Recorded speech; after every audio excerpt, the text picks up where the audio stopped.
Ang malamig na tiles ng sahig sa banyo ng barangay health station ang unang bumati kay Clara. Muli, nakaluhod siya sa harap ng inidoro. Ang mga daliri ay mahigpit na nakakapit sa porselana, habang isa na namang bugso ng pagduwal laang umakyat sa kanyang lalamunan. Ngunit tulad ng mga nagdaang araw, walang lumalabas kundi mapait na laway. Tanging ang marahas na pag-urong ng kanyang tiyan ang naroon, isang paalala ng problemang hindi niya maintindihan. Nang tumigil ang paghilab, dahan-dahan siyang tumayo, humahawak sa lababo para sa suporta. Tiningnan niya ang kanyang refleksyon sa maliit at medyo magasgas na salamin. Ang mukha na tumingin pabalik ay pagod.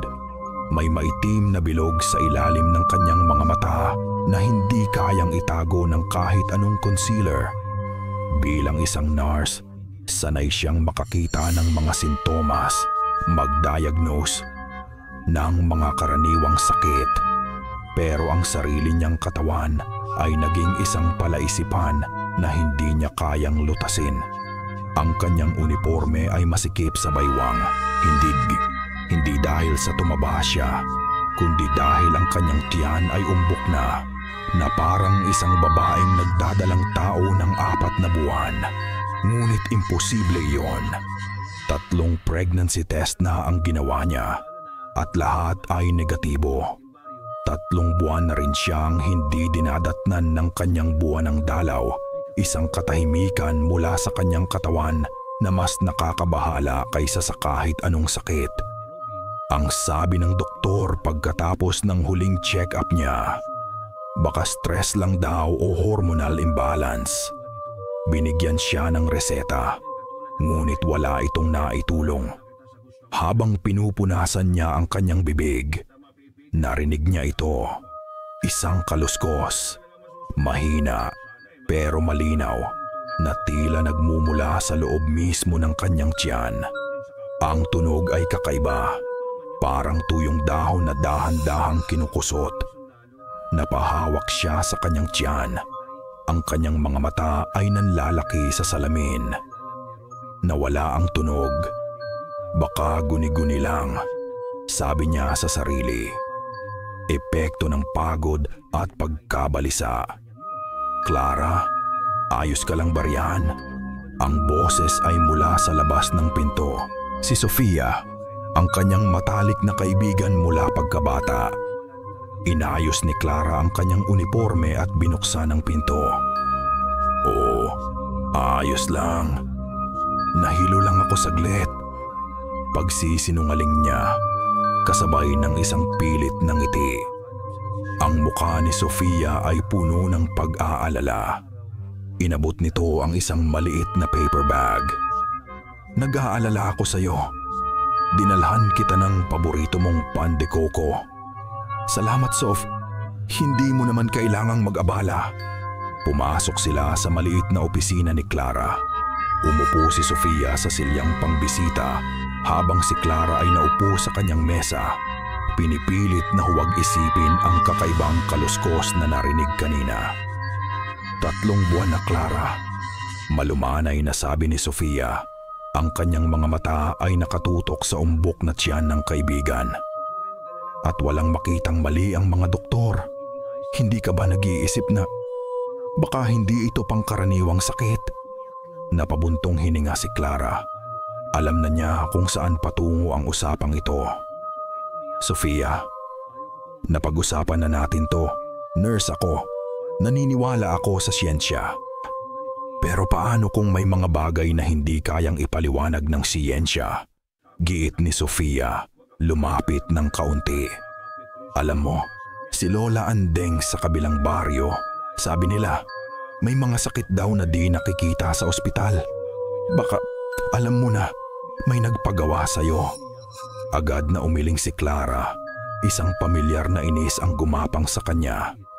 Kulam, gawain Sofia. Nasa modernong panahon na tayo. Walang katotohanan ang mga yan, pero paano mo ipapaliwanag yan? Tanong ni Sofia. Ang kanyang boses ay halos pabulong na. Itinuturo ang tiyan ni Clara. Walang baby pero lumalaki. Walang sakit pero nahihirapan ka. Clara, baka kailangan mong subukan ang ibang paraan.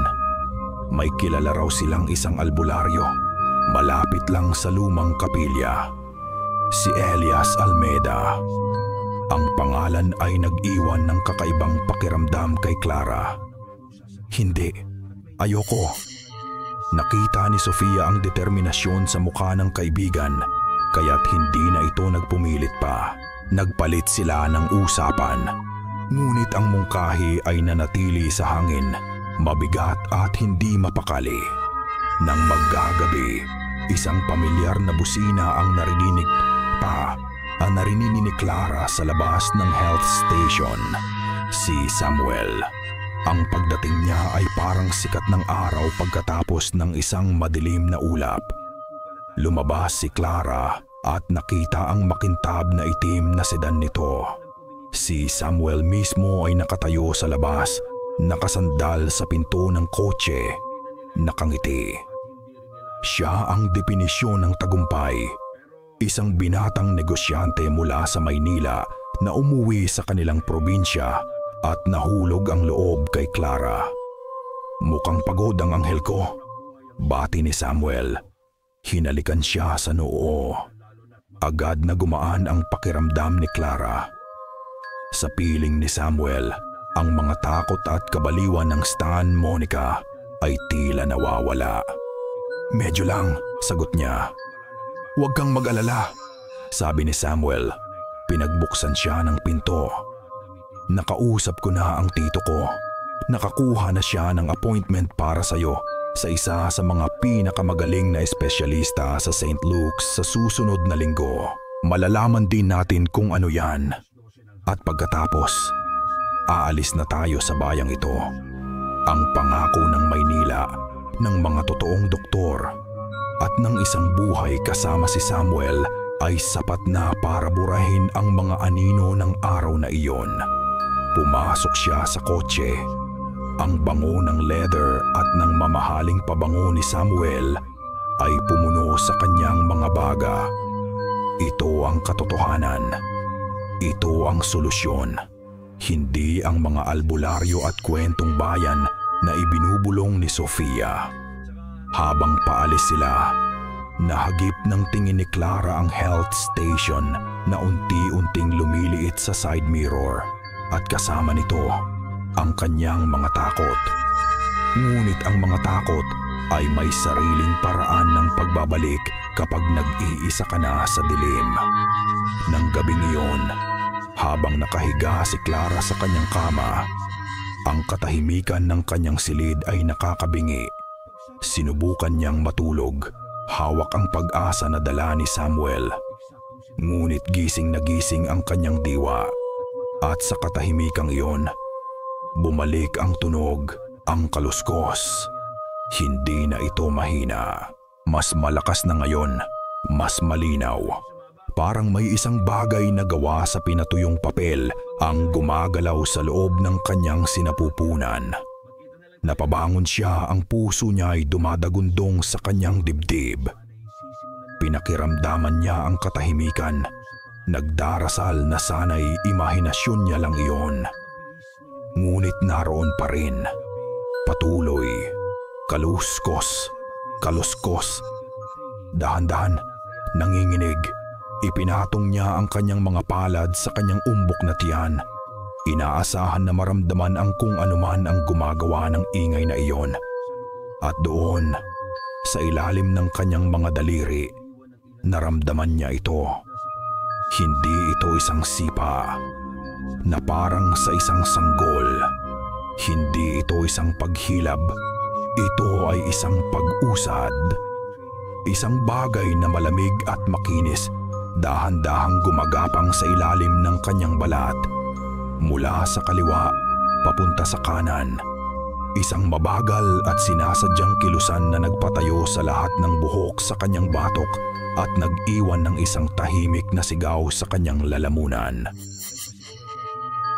Ang paggalaw na iyon, Ang malamig at gumagapang na pakiramdam sa ilalim ng kanyang balat ang bumasag sa lahat ng natitirang pag-aalinlangan ni Clara.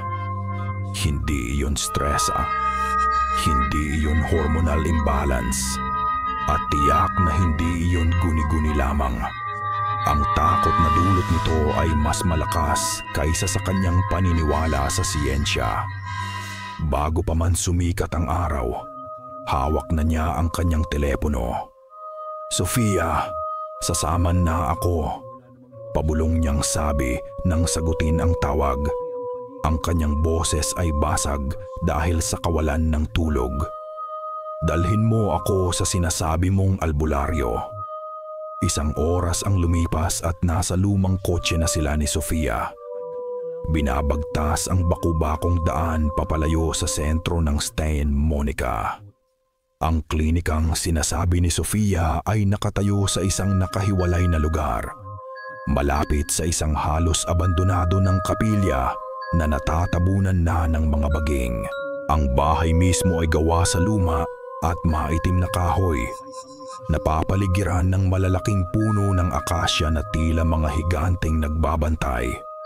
Ang kanilang mga sanga ay lumilikha ng mga gumagalaw na anino sa lupa. Pagbaba pa lang nila ng sasakyan, isang kakaibang amoy ang sumalubong sa kanila. Isang pinaghalong amoy ng pinatuyong damo, alikabok at lumang kahoy. Ngunit may iba pa, isang bagay na matapang at halos kemikal na kumakapit sa hangin. "Huwag mong intindihin yan. Ganyan talaga dito," sabi ni Sofiana. Tila nabasa ang pag-aalinlangan sa mukha ni Clara. "Mga gamot-gamot lang siguro yan." Magkahawak kamay silang lumakad patungo sa pinto. Walang katok. Dahan-dahang itinulak ni Sofia ang mabigat na pinto na gawa sa nara.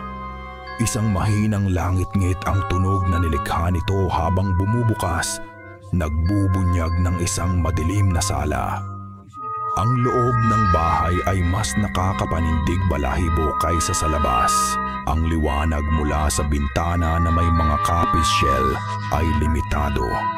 Lumilikha ng mahahabang anino na tila sumasayaw sa bawat galaw nila.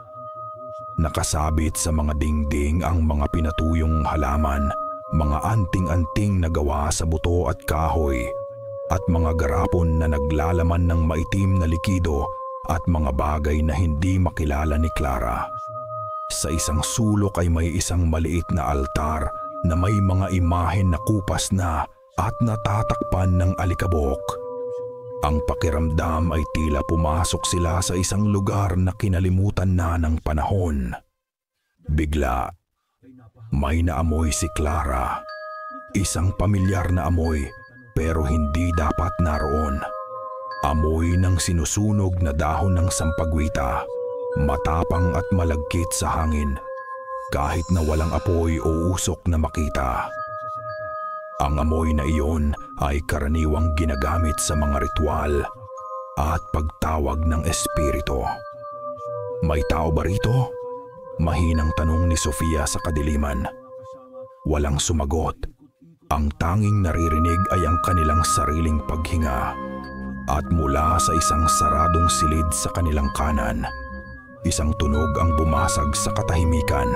Ang ritmikong tunog ng almores, isang bato na dumidikdik sa loob ng lusong. Tok, tok, tok, tuloy-tuloy, walang hinto. Ngunit wala namang tao roon. Nagkatinginan ang dalawang magkaibigan. Ang takot ay malinaw na mababasa sa kanilang mga mata. "Sino yan?" Isang boses ang nagsalita mula sa anino sa kanilang likuran. Napatalon sa gulat si Clara at napahawak ng mahigpit kay Sofia. Dahan-dahan silang lumingon.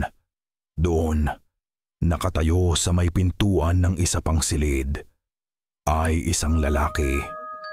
Hindi siya matanda, gaya ng inaasahan ni Clara. Marahil ay nasa 30 anyos ito, payat at nakasuot ng simpleng puting kamiseta at itim na pantalon. Ngunit ang kanyang mga mata, Ang kanyang mga mata ay tila napakatanda na. Malalim at tila nakikita ang kaluluwa ni Clara. Mayroon siyang aura ng kalungkutan at katahimikan na bumabalot sa kanya. Kayo po ba si Mang Elias? Nauutal na tanong ni Sofia. Tumangulang ang lalaki. Ang kanyang mga mata ay hindi inaalis kay Clara. Lumakad siya palapit. Ang kanyang mga yapak ay halos walang tunog sa sahig na kahoy. Tumigil ang tunog ng almores. Upo, sabi niya. Ang kanyang boses, sis, ay mahinahon ngunit may bigat. Itinuro niya ang 2 silyang yantok sa gitna ng sala. Sumunod sila. Si Clara ay hindi makapagsalita. Nararamdaman niya ang titig ni Eli na tila sinusuri ang bawat hibla ng kanyang pagkatao. Hindi nagtanong si Elias tungkol sa mga sintomas. Hindi niya tinanong kung ano ang nararamdaman ni Clara. Sa halip, lumuhod siya sa harap nito. Ang kanyang mga mata ay kapantay na ngayon ng tiyan ni Clara. Nagtagal ang kanyang tingin doon ng ilang sandali bago muling tumingin sa mga mata ng dalaga. Dahan-dahan niyang itinaas ang kanyang kamay. Nag-atubili si Clara, ngunit bago pa siya makagalaw, ang palad ni Elias ay dumapo na sa kanyang noo. Ang kanyang kamay ay sobrang lamig na parang yelo. Isang ginaw ang gumapang sa buong katawan ni Clara. Hindi dahil sa temperatura, kundi dahil sa isang enerhiyang tila dumaloy mula sa lalaki patungo sa kanya. Napapikit siya. Sa sandaling iyon, ang kaluskos sa kanyang tiyan ay tumigil. Ang pag-umbok ay tila bahagyang humupa. Inalis ni Elias ang kanyang kamay. Ang kanyang mukha ay seryoso pa rin, walang emosyon. Ang nasa loob mo ay hindi sakit, deklara niya. Ang kanyang boses ay malinaw at tiyak. Isa itong pangako. Napakunot ang noo ni Clara. Anong ibig niyong sabihin? Anong pangako? Hindi sumagot si Elias. Sa halip, tumayo siya at may kinuha sa isang maliit na kabinet. Isa itong maliit na pulang supot na tela. Tinalian ng itim na sinulid. Inabot niya ito kay Clara. Isuot mo ito sa iyong leeg. Huwag na huwag mong aalisin. Huwag na huwag mong bubuksan. Utos niya. At huwag kang magtitiwala sa mga matatamis na salita. Ang lason ay madalas nakabalot sa tsokolate. Iyon lang. Tumalikod na siya at pumasok sa silid kung saan siya nanggaling. Iniwan sina Clara at Sofia na tulala at naguguluhan. Habang naglalakbay pabalik, wala sa kanila ang nagsasalita. Si Clara ay mahigpit na hawak ang maliit na pulang supot. Ang pagiging malamig nito ay nawala na. At ngayon ay mayroon itong kakaibang init. Ang kanyang isip na sinanay sa lohika at katwiran ay naguguluhan. Ang karanasan ay masyadong totoo para balewalain, ngunit masyadong imposible para paniwalaan. Pagdating sa kanyang bahay, nagpaalam agad si Sofia. Iniwan si Clara sa kanyang sariling katahimian. Umupo siya sa gilid ng kanyang kama. Hawak pa rin ang supot. Ang babala ni Elias, huwag na huwag mong bubuksan, ay umalingaw-ngaw sa kanyang isipan. Ngunit ang pag-usisa na pinalakas ng habambuhay na pag-aalinlangan ay mas malakas. Anong klaseng gamot ang hindi pwedeng makita? Kailangan niyang malaman kung ano ang nasa loob. Kailangan niyang patunayan sa kanyang sarili na ito ay isa lamang kalokohan. Mga pinatuyong dahon, marahil o isang piraso ng uling. Nanginginig ang mga kamay. Dahan-dahan niyang kinalas ang itim na sinulid.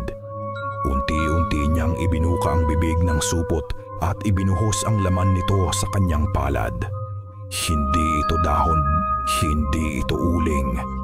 Ang bumagsak sa kanyang palad ay isang buhol-buhol na kimpal ng itim na buhok. At sa gitna nito, nakabaon ang isang maliit na ngipin ng sanggol. Naninilaw at may bahid ng kung anong madilim na bagay sa ugat nito. Nandidiri at nanginginig, itinapon ni Clara ang pulang supot sa basurahan na parabang ito'y isang makamandag na ahas.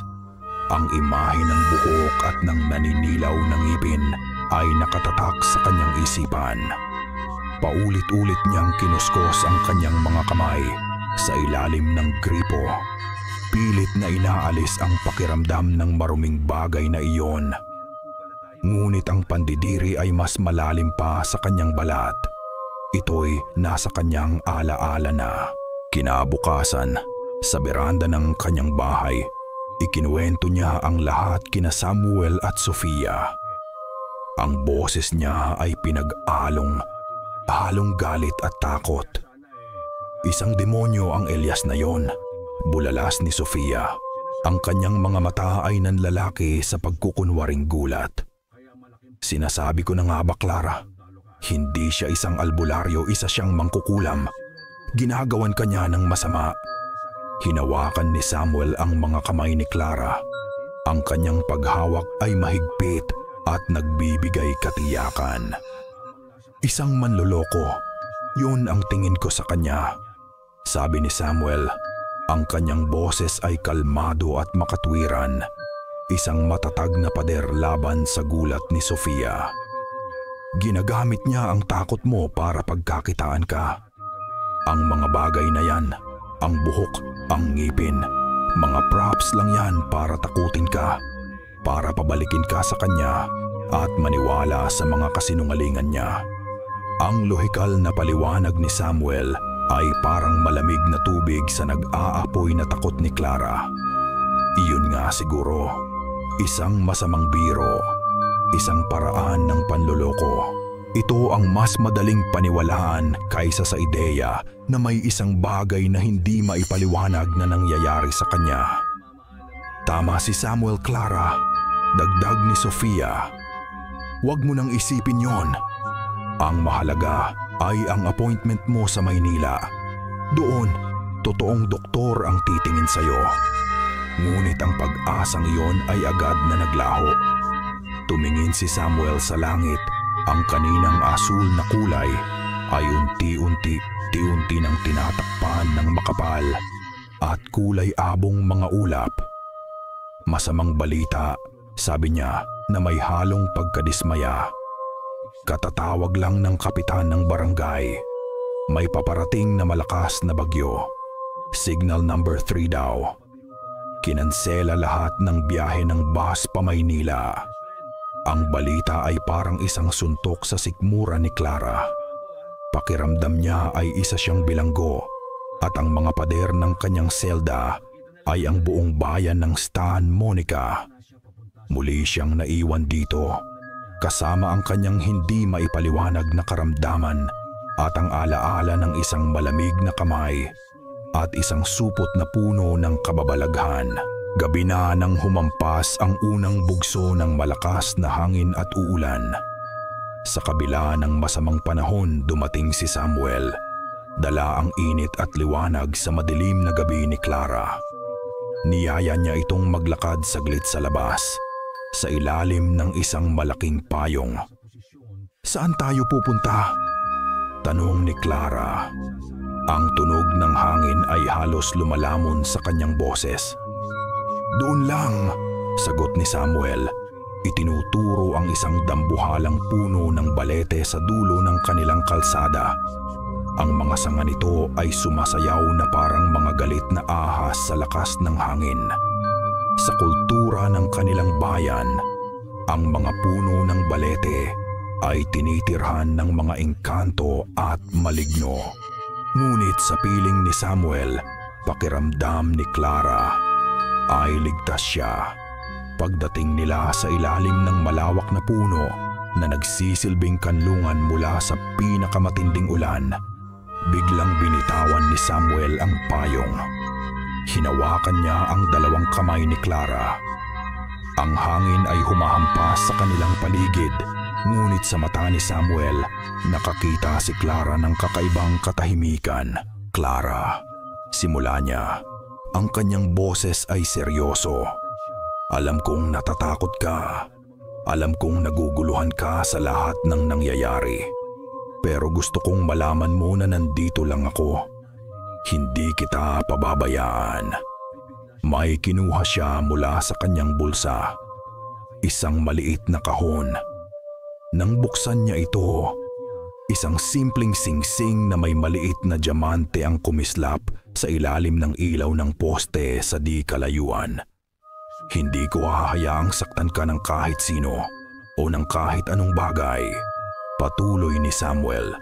Poprotektahan kita. Pangako yan. Pakasalan mo ako, Clara. Hayaan mo akong alagaan ka. Pagkatapos ng bagyong ito, aalis tayo. Iiwan natin ang Santa Monica at lahat ng kabaliwan dito. Ang mga luha ay nagsimulang tumulo sa mga mata ni Clara. Mga luha ng takot, ng pagkalito at ngayon ng matinding ginhawa. Sa gitna ng kaguluhan, narito si Samuel. Nag-aalok ng isang kanlungan, isang pagtakas, isang kinabukasan. Ang kanyang oo ay halos hindi marinig dahil sa ugong ng hangin. Ngumiti si Samuel, isang ngiti na nagpaliwanag sa madilim na gabi. Kinuha niya ang singsing at dahan-dahang isinuot sa daliri ni Clara. At sa sandaling lumapat ang malamig na metal sa kanyang balat, isang kakaibang bugso ng hangin, mas malamig, mas matalas kaysa sa hangin ng bagyo. Ang umihip sa pagitan nilang dalawa at kasama ng hangin na iyon may isang bulong. Mahina, malabo, na parang boses na dala ng milya-milyang layo. Clara. Napalingon si Clara. Pilit hinahanap ang pinagmulan ng tunog. Ngunit wala siyang nakita kundi ang sumasayaw na mga sanga at ang buhos ng ulan. Baka guni-guni lang. Baka dala lang ng hangin. May problema ba? Tanong ni Samuel. Umiling si Clara at pilit nang umiti. Wala. Masaya lang ako. Niyakap niya si Samuel ng mahigpit. Isinubsob ang kanyang mukha sa dibdib nito. Hinahanap ang init at seguridad. Ito ang tama. Ito ang totoo. Habang nakayakap siya, sa ibabaw ng balikat ni Samuel, ang kanyang mga mata ay napadako sa direksyon ng kalsada. Patungo sa lugar kung saan nakatayo ang klinika ng mga Almeda. At doon, sa gitna ng dilim at ulan, sa mismong hangganan ng liwanag mula sa poste, nakita niya ito. Isang figura, isang matangkad at payat na anino, nakatayo lang, hindi gumagalaw, na tila nanonood sa kanila mula sa malayo. Bago pa man makapagsalita si Clara, bago pa man niya maproseso ang kanyang nakita, ang anino ay tila nilamon ng kadiliman, naglaho na parang hindi kailanman naroroon. Ang bagyo ay dumating ng buong bagsik pagsapit ng hating gabi. Ang hangin ay umuungal na parang isang sugatang halimaw, hinahampas ang mga puno ng niyog hanggang sa ang mga ito'y yumuko na tila nagdarasal. Ang ulan ay hindi napatak, kundi isang pader ng tubig na bumubuhos mula sa itim na langit. Nilulunod ang anumang tunog maliban sa sarili nitong galit. At pagkatapos, sa isang saglit na pag-ungol ng hangin, namatay ang lahat ng ilaw. Ang biglaang kadiliman at katahimikan ay mas nakakatakot kaysa sa ingay ng bagyo. Si Clara ay nag-iisa sa bahay. Ang kanyang lola ay nasa Maynila pa rin at ang kanyang mga magulang ay matagal nang wala. Sa mga sandaling tulad nito, ang bahay na kanyang kinalakihan ay hindi na parang isang kanlungan, kundi isang malaking kahon na puno ng mga anino.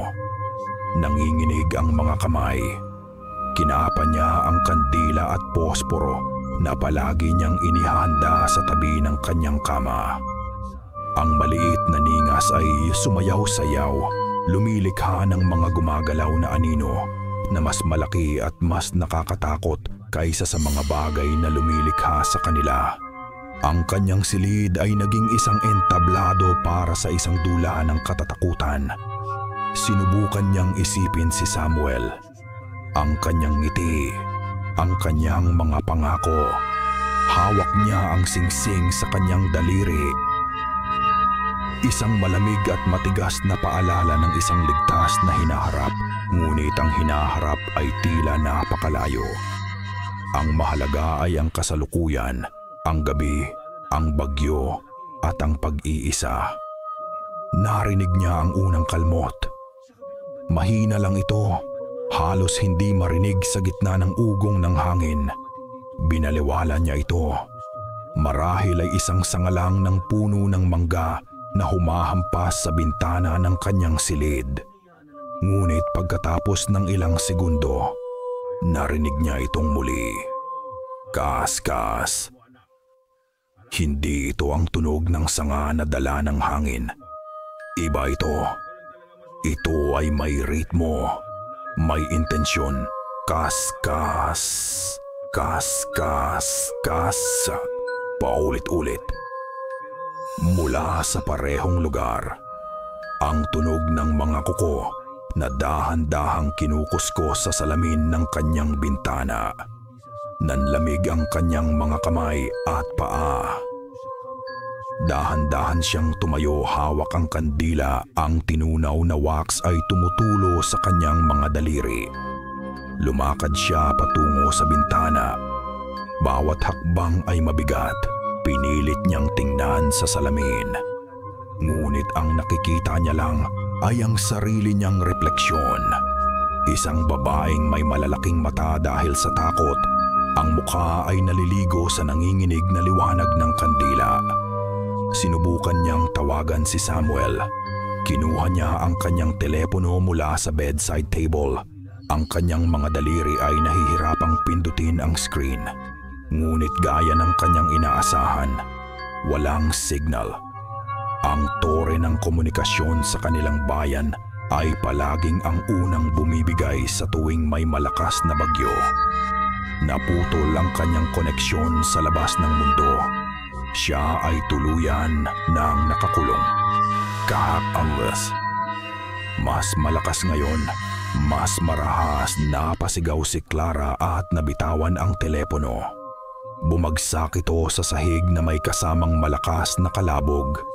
Ang tunog sa bintana ay hindi na tumigil. Ito ay tuloy-tuloy na, isang desperadong pagtatangka na makapasok. Napaatras siya. Ang kanyang likod ay tumama sa malamig na pader. Ang kanyang mga mata ay nakatutok sa bintana, naghihintay, nanginginig. Ano ang nasa labas? Sino ang nasa labas? Walang sino man ang lalabas sa ganitong panahon. Walang taong may matinong pag-iisip. At sa sandaling iyon, ang kanyang refleksyon sa madilim na salamin ay nagbago. Sa isang kisap mata, hindi na ang kanyang mukha ang nakita niya. Ang mukha na tumingin pabalik ay payat, may malalalim na mata at puno ng pighati. Ang mukha ni Elias Almeda. Kasabay nito, isang matalim na kidlat ang pumunit sa kalangitan. Pansamantalang nagliliwanag sa labas na parang araw. At doon, nakadikit sa salamin, isang pulgada lang mula sa kanya, ay ang mukha. Ang mukha ni Elias. Ngunit ito ay mali. Baluktot sa isang piping sigaw. Ang kanyang mga mata ay nanlilisik. Ang kanyang bibig ay nakanganga na tila sumisigaw ng isang bagay na hindi marinig ni Clara. Ang kanyang balat ay maputla na parang sa isang taong nalunod at ang tubig ulan ay dumadaloy sa kanyang mukha na parang mga luha. Ang kanyang mga daliri, mahahaba at payat, ay nakadikit sa salamin. Ang mga kuko ay puti at matutulis. Sumigaw si Clara. Isang sigaw na nagmula sa kaibuturan ng kanyang kaluluwa. Isang sigaw ng purong takot. Natumba siya paatras, bumagsak sa sahig, at ang kandila ay gumulong at namatay. Nilamon ang buong silid sa ganap na kadiliman. Nakahiga siya roon umiiyak, nanginginig, nakapikit ng mahigpit, nagdarasal na sana ay isa lang itong masamang panaginip. Pagkalipas ng ilang sandali na marahil ay ilang minuto, napansin niyang tumigil na ang pagkalmot. Ang tanging naririnig na lang niya ay ang sarili niyang humihikbing paghinga at ang patuloy na pag-ungal ng bagyo. Dahan-dahan, pinilit niyang buksan ang kanyang mga mata. Sa tulong ng isa pang malayong kidlat, tiningnan niya ang bintana. Wala na ang muka. Isang alon ng pansamantalang ginhawa ang bumalot sa kanya. Baka nga guni-guni lang. Baka epekto ng takot at pag-iisa. Tumayo siya. Ang kanyang mga binti ay nanginginig pa rin. At lumapit muli sa bintana. Kailangan niyang makasiguro. Nang siya ay nasa harap na muli ng salamin, ang mainit na hininga mula sa kanyang bibig ay lumikha ng hamog sa malamig na ibabaw nito. At sa hamog na iyon, isang bagay ang naging malinaw. Isang bagay na naroon na pala kanina pa. Isinulat mula sa labas, gamit ang isang daliri sa mamasa-masang salamin. Ang mga salita ay tila nabuo mula sa kadiliman, isang mensahe mula sa bagyo. Hindi siya ang kapatid ko. Ang umaga pagkatapos ng bagyo ay mapanlinlang na payapa. Ang araw ay sumikat sa isang langit na hinugasan at malinis. Ang hangin ay sariwa at amoy basang lupa. Ngunit ang kapayapaang ito ay isang maskara lamang para sa pinsalang idinulot ng gabi. Ang mga puno ay nabuwal. Ang mga yero ay nagkalat sa kalsada. At ang buong bayan ng Santa Monica ay nababalot sa isang kakaibang katahimikan na parabang ang bagyo ay nag-iwan ng isang kolektibong pagkabigla. Para kay Clara, ang katahimikan ay mas malala. Ang mga salita sa bintana, hindi siya, ang kapatid ko, ay umaling-aungaw sa kanyang isipan, paulit-ulit na parang isang sirang plaka. Sinubukan niyang kumbinsihin ang sarili na ito'y isang panlilin lang lamang ng kanyang isip, isang produkto ng takot. Ngunit ang imahe ng mukha ni Elias na nakadikit sa salamin ay napakatotoo. Bago pa man siya tuluyang malunod sa kanyang mga iniisip, isang malakas na katok sa pinto ang gumising sa kanya mula sa kanyang pagkakatulala. Si Samuel. Clara? Diyos ko, ayos ka lang? Bungad niya angan. Kanyang mukha ay puno ng pag-aalala. Niyakap niya si Clara ng mahigpit. Sinubukan kitang tawagan buong gabi. Nag-alala ako ng husto. Sa yakap ni Samuel, sa init ng kanyang katawan at sa pamilyar na amoy ng kanyang pabango, ang mga anino ng nakaraang gabi ay tila humupa. Naramdaman na naman ni Clara ang seguridad. Ayos lang ako. Pabulong niyang sagot kahit na ito'y isang kasinungalingan.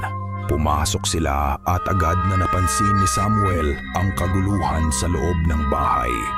Ang mga nabuwal na gamit, ang natunaw na kandila sa sahig.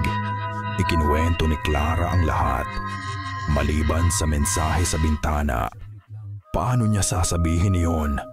Paano niya ipapaliwanag ang isang bagay na napakabaliw? Sa halip, itinuon niya ang kwento sa muka, sa pagkalmot, sa multo ni Elias. Umiling si Samuel, Isang halo ng awa at pagkadismaya ang makikita sa kanyang mukha. "Si kuya talaga," sabi niya, napabuntong hininga.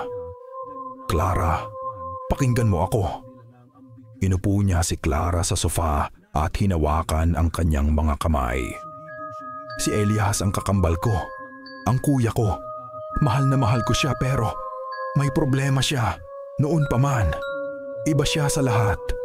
Palagi siyang may sariling mundo." Nagpatuloy si Samuel. Ang kanyang boses ay malumanay at puno ng kalungkutan. Namatay siya sa isang aksidente 10 taon na ang nakalipas. Nahulog sa bangin malapit sa talon. Mula noon, ang espiritu niya ay hindi matahimik. Nakakulong siya sa lumang bahay namin, sa klinikang iyon. At sa tingin ko nagseselos siya. "Nagseselos?" tanong ni Clara. "Sa atin," sagot ni Samuel. "Masaya tayo ting magpapakasal na tayo.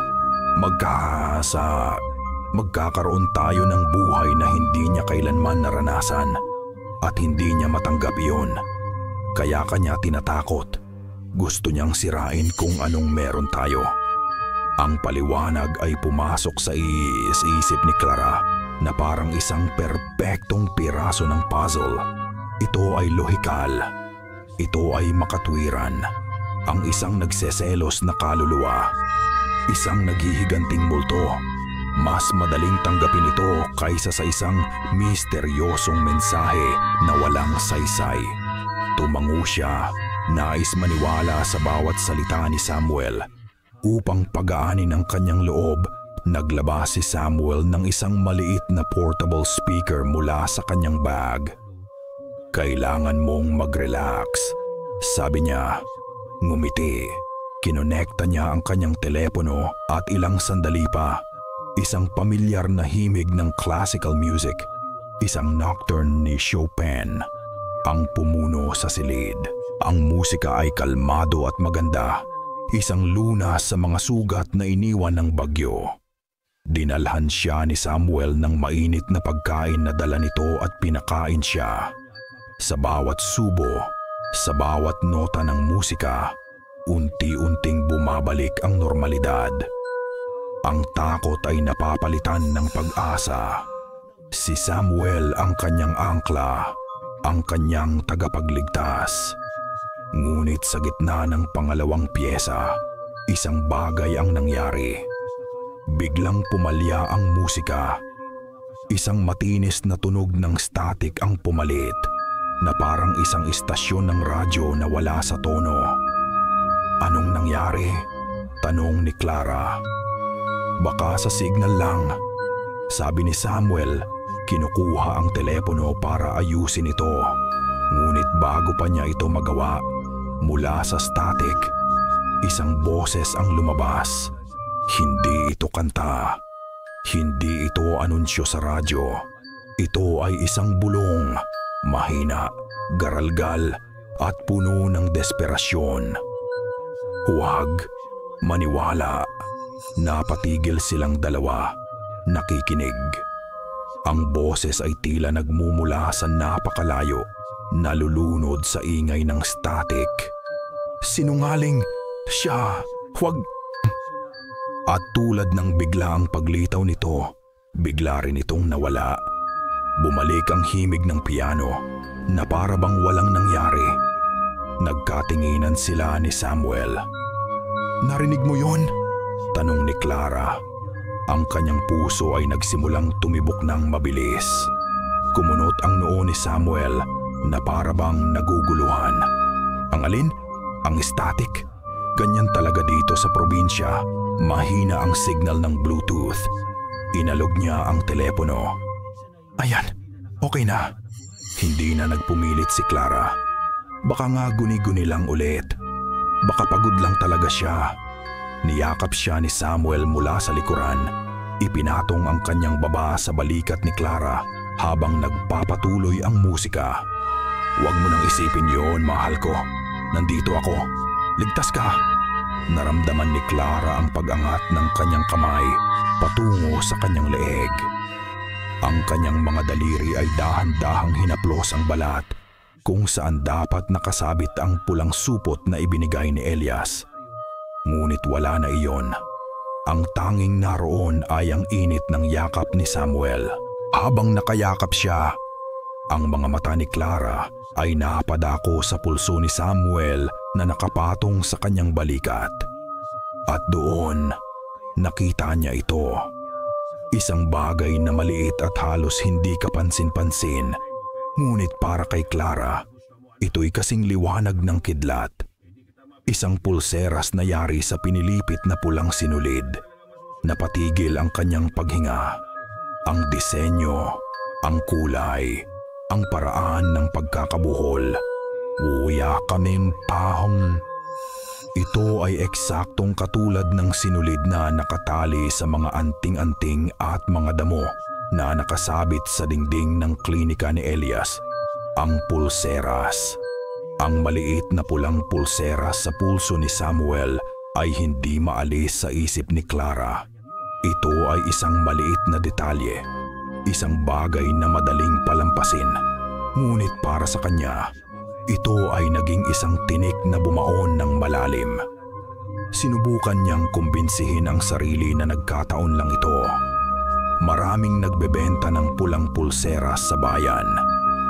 Ngunit ang paraan ng pagkakatali, ang eksaktong kulay, ito ay kaparehong-kapareho ng mga nakasabit sa klinika ni Elias. Ang pagdududa, minsan na maitanim, ay lumalago na parang isang masamang damo. Ang mga salita ni Samuel na minsang naging kanyang kanlungan ay nagsimulang magkaroon ng mga bitak. Kung nagseselos lang ang kaluluwa ni Elias, bakit siya mag-iiwan ng mensahe na hindi siya ang kapatid ko? Bakit may babala sa boses mula sa radyo? At bakit may koneksyon si Samuel, gaano man kaliit, sa mga bagay na ginagamit sa loob ng klinika? Hindi niya maaaring tanungin si Samuel. Alam niyang mayroon itong handang sagot, isang lohikal na paliwanag na muling magpapakalma sa kanya. Ngunit hindi na nito mabubura ang butil ng pagdududa. Hindi rin niya maaaring sabihin kay Sofia na tiyak na tatawagin siyang paranoid. Kinailangan niyang malaman ang totoo sa sarili niyang paraan. At mayroon lang isang lugar kung saan matatagpuan ang mga sagot. Kinahapunan, habang ang araw ay mainit at ang mga tao sa Casa Tia Monica ay nagpapahinga, naglakad si Clara pabalik sa kalsada kung saan nakatayo ang lumang klinika. Sa sikat ng araw ang bahay ay hindi gaanong nakakatakot, ngunit mayroon pa ring aura ng kalungkutan at pag-iisa na bumabalot dito. Walang sasakyan ni Sofia ngayon.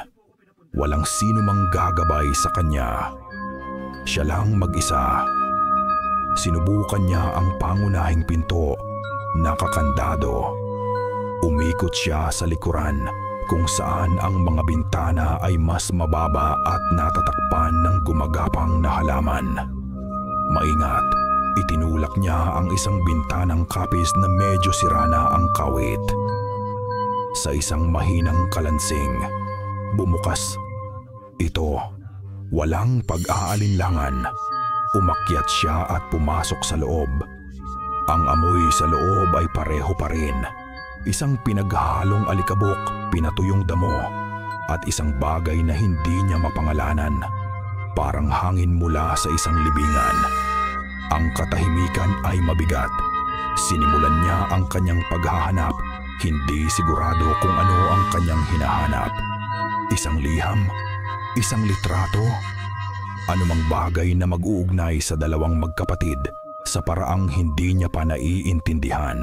Binuksan niya ang mga lumang aparador, ang mga drawer na puno ng mga kakaibang instrumento na yari sa kahoy at buto. Wala siyang nakita kundi mga gamit ng isang albularyo.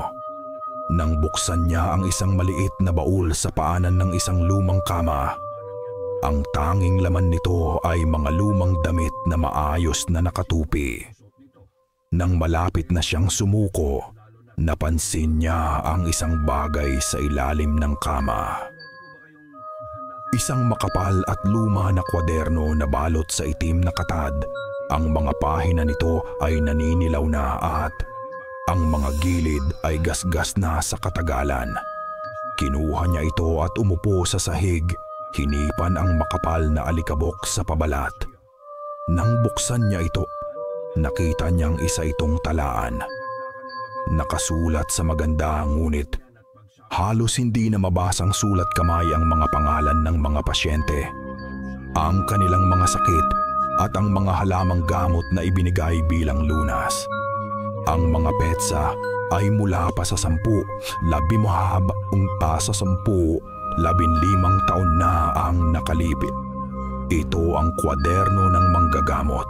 Habang inililipat niya ang mga marupok na pahina, isang papel na nakatupi at naninilaw na sa katagalan ang nahulog mula sa pagitan ng mga ito. Pinulot niya ito. Ito ay mas luma at mas marupok kaysa sa mga pahina ng kwaderno. Dahan-dahan na parang nagbubukas ng isang sagradong kasulatan, binuklat niya ito.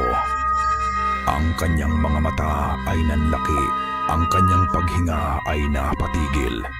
Ito ay isang kopya ng isang sertipiko ng kamatayan. Ang papel ay opisyal, may selyo ng munisipyo. Malinaw na nakasulat ang mga detalye. Pangalan ng namatay, Elias S. Almeda Petsa, ng pagkamatay, ika-14 ng Oktubre. 10 taon na ang nakalipas edad, 20 pa, sanhi ng ikamatay, aksidente pa, pagkahulog mula sa mataas na lugar. At sa sandaling tumagos ang katotohanan sa kanyang isipan, nagsimula ito. Isang mahinang ugong ang pumuno sa silid na tila nagmumula sa mga dingding mismo. Napatingin si Clara sa paligid. Lahat ng maliliit na garapon ng halamang gamot at mga pinatuyong insekto na nakadisplay sa mga estante, mula sa pinakamaliit hanggang sa pinakamalaki, ay sabay-sabay na nagsimulang manginig. Ang kanilang mahinang panginginig ay lumikha ng isang tunog na parang isang kolektibong daing, isang koro ng mga basag na boses na bumubulong mula sa nakaraan. Hindi isang mangkukulam, hindi isang manluloko, isang multo, isang kaluluwa. Ang lalaking nakausap niya, ang lalaking humawak sa kanyang noo, ang lalaking nakita niya sa bintana ay 10 taon ng patay. Ang katotohanan ay isang malakas na sampal. Napaatras siya, ang sertipiko ay nanginginig sa kanyang kamay. Tama si Samuel. Totoo ang sinabi niya. Isang multo nga ang kanyang kapatid. Isang multo na nagseselos. Isang multo na nag-iiwan ng mga nakakatakot na bagay at nagbabanta sa kanya sa gitna ng bagyo. Ngayon, lahat ay nagkaroon ng katuturan. Ang takot na naramdaman niya ay nagkaroon ng pangalan. Hawak ang ebidensya. Akma na siyang tatayo at aalis. Kailangan niyang ipakita ito kay Samuel. Kailangan nilang umalis sa lugar na ito. Nang akma na niyang isasara ang kwaderno, ang kanyang mga daliri ay sumayad sa huling pahina na nagbukas dito. Ang huling pahina ay iba sa lahat. Wala itong mga pangalan o mga reseta. Isang guhit lamang ang naroon. Isang magaspang na guhit na parang ginawa ng isang nanginginig na kamay. Isang guhit ng isang babaeng nagdadalang tao. Ang kanyang tiyan ay bilog na bilog. At sa ilalim nito, paulit-ulit na isinulat ang kanyang pangalan. Isinulat na may galit, na may pagkaaapurahan. Ang tinta ay bumaon ng malalim sa papel. Clara, Clara, Clara, Clara. At sa pinakababa, sa ilalim ng kanyang pangalan, ay may isa pang detalye na nagpatigil sa pagtibok ng kanyang puso. Isang petsa sa hinaharap na mabilis na papalapit at sa tabi nito, 2 salita. Ang paparating na gabi ng pulang buwan. Ang pagtulog ay hindi naging isang pagtakas para kay Clara. Ito ay naging isang paglusong sa mas malalim na kadiliman. Matapos niyang makatakas mula sa klinika, ang sertipiko ng kamatayan ay nakatago sa kanyang bulsa na parang isang mabigat na bato. At ang imahe ng guhit sa kwaderno ay nakaukit sa kanyang isipan. Ang pagod ay bumalot sa kanyang katawan, ngunit ang kanyang isip ay tumatakbo ng mabilis. Pinipilit na pagtagpi-tagpiin ang mga piraso ng isang palaisipan na lalong nagiging nakakatakot. Nang sa wakas ay nilamon siya ng antok, hindi siya napunta sa isang lugar ng kapahingahan. Napunta siya sa nakaraan. Sa kanyang panaginip, nakatayo siyang muli sa loob ng klinika ng mga Almeda. Ngunit iba ito. Ang alikabok at kalungkutan ay napalitan ng liwanag at buhay. Ang amoy ay hindi amoy ng pagkabulok, kundi amoy ng sariwang mga halamang gamot at pinakintab na sahig na kahoy. Ang sikat ng araw ay malayang pumapasok sa mga bintanang kapis sa gitna ng sala. May 2 batang lalaki, marahil ay nasa 7 taong gulang, na magkamukhang magkamukha. Ang isa ay tahimik na nakaupo sa isang sulok, maingat na sinusuri ang mga dahon ng isang halamang nakatanim sa paso. Ang kanyang mga mata ay seryoso at puno ng pag-usisa. Ang isa naman ay tumatakbo sa paligid, tumatawa ng malakas. Hawak ang isang laruang eroplano na gawa sa kahoy. "Elias, tingnan mo! Lilipad ito hanggang sa buwan." Sigaw ng maingay na bata. Ang tahimik na bata, si Elias, ay ngumiti lang at umiling bago bumalik ang kanyang atensyon sa halaman. Si Clara ay isang hindi nakikitang manonood, isang multo sa sarili niyang panaginip. Napanood niya ang paglipas ng mga taon sa isang mabilis na iglap. Ang mga bata ay naging mga binatilyo. At bigla, ang maliwanag na klinika ay naglaho. Nakatayo na siya ngayon sa isang madilim na gubat sa gitna ng gabi. Ang tanging liwanag ay nagmumula sa kabilugan ng buwan na sumisilip sa mga sanga ng matataas na puno. Sa isang maliit na espasyo sa gitna ng mga puno, nakita niya ang 2 binatilyo. Si Samuel, na mayroong ekspresyon ng matinding determinasyon sa kanyang mukha, ay may hawak na isang makapal at lumang libro na balot sa itim na balat. Binibigkas niya ang mga salitang hindi maintindihan ni Clara. Mga salita mula sa isang sinaunang wika na tila nagpapanginig sa hangin. Sa harap niya nakatayo si Elias. Ang kanyang mga kamay ay nakataas na tila nakikiusap. "Itigil mo na yan, Samuel." Sigaw niya. Ang kanyang boses ay puno ng takot. "Hindi mo naiintindihan ang ginagawa mo. May kapalit ang kapangyarihang hinihingi mo." "Naiintindihan ko ng husto," sagot ni Samuel. Ang kanyang mga mata ay nagliliyab sa kakaibang liwanag. "Pagod na akong laging pangalawa. Pagod na akong ikaw lang ang may handog. Kukunin ko ang nararapat para sa akin." Ipinagpatuloy ni Samuel ang kanyang pagbigkas. Mas malakas, mas mabilis. Ang hangin sa paligid nila ay nagsimulang umikot. Ang mga dahon sa lupa ay nagsimulang umangat. Isang nakakasilaw na asul na liwanag ang namak-ak, ilan namang maliwanan na ang biglang sumabog mula sa libro. Napapikit si Clara. Nang imulat niya muli ang kanyang mga mata, si Samuel ay nakatayo pa rin, ngunit si Elias ay nakahandusay na sa lupa, hindi gumagalaw. Ang Elias sa panaginip ay dahan-dahang bumangon, ngunit hindi ang kanyang katawan. Ang kanyang anyo ay bahagyang naaaninag, isang espiritu na gawa sa liwanag ng buwan. Sinubukan niyang magsalita, ibinuka niya ang kanyang bibig, ngunit walang tunog na lumabas. Sa halip, ang boses niya ay nanggaling sa lahat ng dako sa paligid ni Clara. Mula sa mga puno, mula sa lupa, mula sa hangin. Isang desperadong bulong na umalingaw-ngaw sa buong gubat. Kinuha niya ang boses ko! Kinuha niya ang boses ko! Ang espiritu ni Elias ay lumingon, hindi na nakatingin sa kanyang kapatid, kundi diretso kay Clara. Ang kanyang mukha, kahit nagawa sa liwanag, ay puno ng sakit at matinding pagmamakaawa. Siya ang multo mula sa bintana, hindi na baluktot sa galit, kundi baluktot sa pighati. Dahan-dahan, itinaas ng espiritu ang kanyang kamay, hindi para manakit, kundi para magbabala. Itinuro nito ang tiyan ni Clara, ang pinagmumulan ng kanyang takot.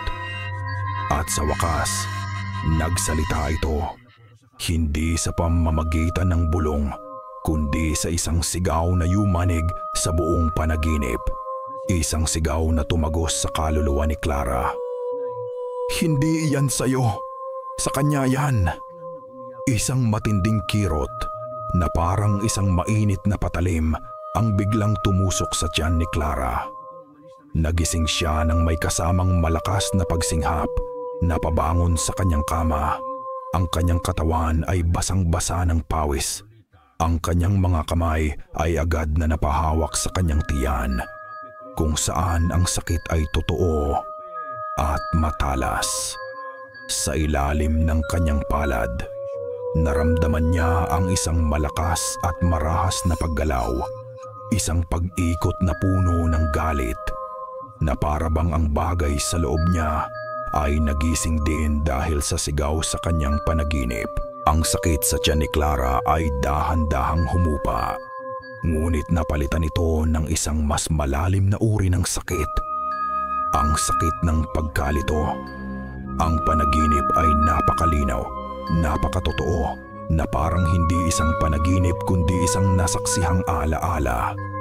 Ang babala ni Elias, hindi yan sa'yo, sa kanya yan, ay sumasalungat sa lahat ng sinabi ni Samuel.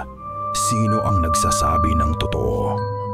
Ang mapagkakatiwalaang kasintahan na nag-aalok ng kaligtasan, o ang naghihirap na kaluluwa na nagpapakita sa mga bangungot?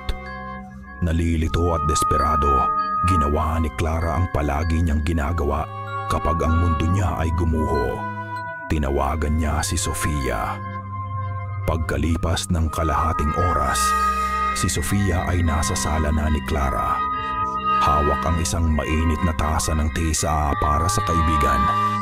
Nakaupo si Clara sa sofa, nakabalot sa isang kumot. Ang kanyang mukha ay maputla at ang kanyang mga mata ay namumugto. Ikinuwento niya ang lahat. Ang sertipiko ng kamatayan, ang panaginip tungkol sa 2 bata, ang ritual sa gubat, ang sigaw ni Elias tungkol sa kinuha, bumasya ko sa kinuhang boses at ang babala tungkol sa kanyang tiyan. Sa bawat salita, mas lalong lumalaki ang panlalaki ng mga mata ni Sofia sa pagkagulat.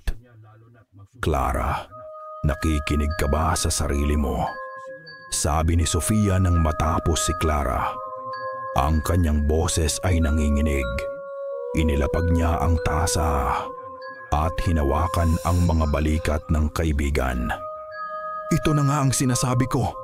Ang kaluluwa ni Elias, nagiging mas malakas siya, mas desperado. Gumagawa siya ng mga kwento, mga kasinungalingan para paghiwalayin kayo ni Samuel. Pero Sof, naramdaman ko, parang totoo, giit ni Clara. Ang kanyang boses ay basag. Dahil yan ang gusto niyang maramdaman mo. Halos pasigaw na sabi ni Sofia.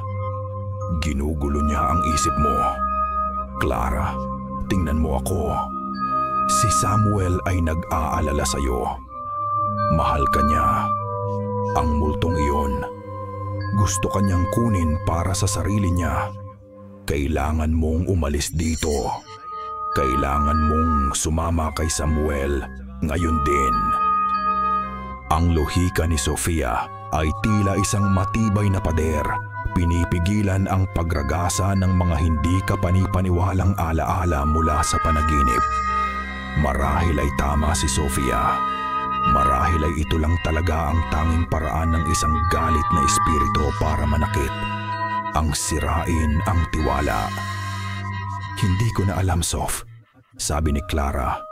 Ipinikit ang kanyang mga mata. Pagod na ako. Shh, okay lang yan. Malambing na sabi ni Sofia. Niyakap ng mahigpit ang kaibigan. Ako ang bahala sa'yo. Palagi naman, di ba? Kaunting tiis na lang. Basta malapit nang matapos ang lahat ng to ayon sa plano. Napatigil si Clara sa loob ng yakap. Ang kanyang mga kalamnan ay nanigas. Plano? Anong plano? Naramdaman niya ang bahagyang paninigas din ni Sofia. Na tila nagulat sa sarili nitong sinabi. Mabilis itong kumalas sa yakap. Isang pilit na tawa ang lumabas sa kanyang mga labi. Ang plano. Siyempre, ang plano na dalhin ka ni Samuel sa Maynila para matapos na ang lahat ng problemang ito. Yun ang ibig kong sabihin. May kung anong mali sa kanyang paliwanag. Ang kanyang pagtawa ay masyadong matinis. Ang kanyang mga mata ay hindi makatingin ng diretso kay Clara. Ngunit bago pa man makapagsalita si Clara, niyakap siyang muli ni Sofia. Mas mahigpit ngayon. Huwag ka nang mag-isip ng kung ano-ano, okay? Magpahinga ka lang. Bulong ni Sofia sa kanyang tainga. Ako nang kakausap kay Samuel. Ngunit habang nakasubsob ang mukha ni Clara sa balikat ni Sofia, habang nilalanghap niya ang pamilyar na amoy ng shampoo ng kanyang kaiban, may isa pang amoy siyang nalanghap. Isang amoy na hindi dapat naroroon. Isang amoy na nagpatayo sa lahat ng buhok sa kanyang batok at nagpatigil sa pag-ikot ng kanyang mundo. Amoy ng sinusunog na dahon ng sampagwita. Parehong-parehong amoy na sumalubong sa kanya sa klinika ni Elias. Parehong-parehong amoy na kumapit sa hangin bago ang tunog ng misteryosong almores. Ang amoy ay hindi lang basta dumikit sa damit ni Sofia. Ito ay nagmumula sa kanya, sa kanyang buhok, sa kanyang balat. Nang kumala si Sofia sa yakap, ang kanyang ngiti ay hindi na nagbigay ng kapanatagan kay Clara. Ito ay naging isang maskara, isang bagay na pinag-aaralan, isang bagay na pinagdududahan. Sige na, kailangan ko nang umalis, sabi ni Sofia. Medyo nagmamadali. Babalitaan na lang kita, magpahinga ka. At mabilis itong umalis na parang gustong makatakas. Naiwan si Clara sa sala, nakatayo. Ang amoy ng sinunog na sampagwita ay nanatili sa hangin na parang isang babala. Ang pagdududa na dati isang butil lamang ay isa na ngayong malaking halimaw na lumalamon sa lahat ng kanyang tiwala. Nanginginig siyang naupo sa sofa, pilit na pinapakalma ang kanyang sarili. Inayos niya ang mga unan na ginulo ni Sofia sa kanyang pag-upo. Nang iangat niya ang isang unan, may isang bagay na nahulog sa sahig. Hindi ito ang telepono ni Sofia. Ito ay isa pang telepono, isang mas luma, mas simpleng modelo. Ang pangalawang telepono, naiwan niya ito. Pinulot ito ni Clara. Hawak ito na parang isang granada. Habang hawak niya ito, biglang umilaw ang screen. Isang bagong mensahe ang dumating. Mula sa isang numerong nakasave sa ilalim ng pangalang S. Ang mensahe ay maikli lang, ngunit ito ang bumasag sa sahig na kinatatayuan ni Clara at naghulog sa kanya sa isang napakadilim na bangin. Naniniwala na ba siya sa lahat? Huwag mong sisirain to sa huling sandali. Ang mundo ni Clara ay gumuho sa katahimikan ng kanyang sala. Ang text message sa telepono ni Sofia ay hindi lang isang simpleng mensahe. Ito ay isang lindol na yumanig sa pundasyon ng kanyang buong buhay. Ang pagkakaibigan, ang tiwala, ang pag-ibig. Lahat ay naging isang malaking kasinungalingan. Si Sofia, ang kanyang matalik na kaibigan, ang kanyang kanlungan. At si S, walang duda, si Samuel. Sila ay magkasabwat. Ang takot na naramdaman niya sa multo ni Elias ay walang-wala kumpara sa nagyayelong takot na gumapang sa kanyang mga ugat ngayon. Ang multo ay isang kilalang kaaway.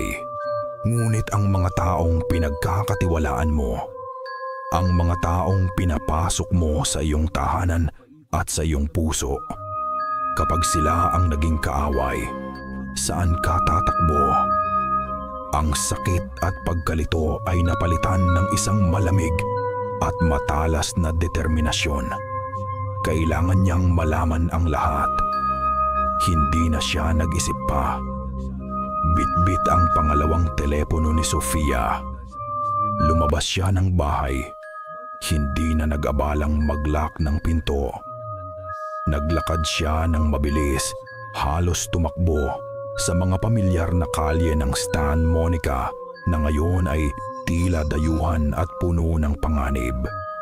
Ang bawat anino ay tila isang banta. Ang bawat ngiti ng kapitbahay ay tila isang pagkukunwari.